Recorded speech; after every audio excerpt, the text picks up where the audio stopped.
Doctor Rajen রায় মহাশয় এবং কেন্দ্রীয় সম্পাদক মাননীয় মৃত্যুঞ্জয় মন্ডল মহাশয়।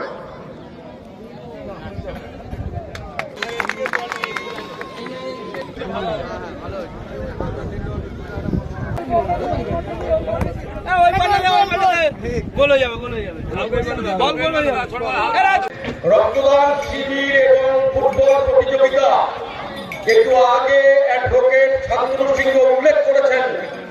2001 সালের 10ই ফেব্রুয়ারি জেহাদি আক্রমণে নিহত 4 হিন্দুত্ববাদী যুবক অভিজিৎ সর্দার, অনাদি নস্কর, প্রদীপ পাবন নস্কর, সুজিত নস্কর, তাদের স্মৃতির উদ্দেশ্যে আজকে এবং গতকাল যে হয়েছে এই দুদিনের অনুষ্ঠানের একটাই উদ্দেশ্য, আমরা হিন্দু সংহতি সমাজের কাছে একটাই বার্তা দিতে চাই।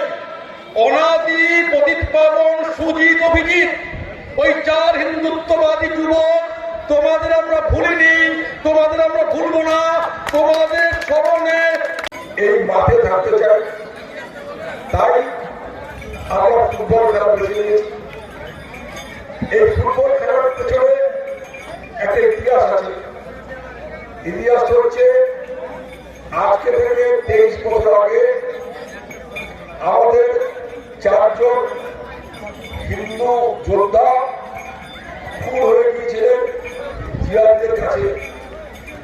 তাই তাদের স্মরণ করে, তাদের একবার চিন্তা করে, তাদের মনে রেখে আগামী দিনে তাদের কোনোদিন ভুলবো না এই শপথ নিয়ে আগামী তরুণদের কাছে তাদের যে ত্যাগ, সেই ত্যাগের কথা স্মরণ করে আজকে আমরা ফুটবল খেলা শুরু করব।